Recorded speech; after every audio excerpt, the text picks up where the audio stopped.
यंदा 10वीचा निकाल जाहीर झालेला आहे आणि 94.10% हा निकाल लागलेला आहे। कोकण विभागानं नेहमीप्रमाणे याही वेळी बाजी मारलेली आहे।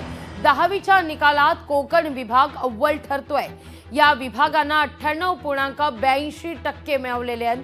तर 10वीच्या परीक्षेचा निकाल विद्यार्थ्यांना दुपारी 1 वाजता ऑनलाईन पाहता येणार आहे।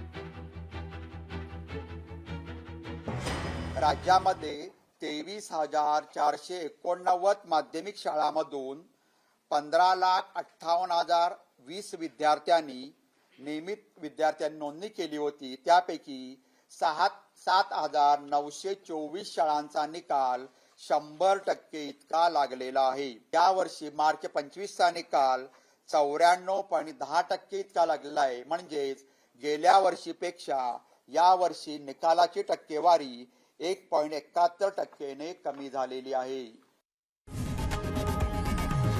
लोकशाही मराठी ऐका, पहा, जागरूक रहा।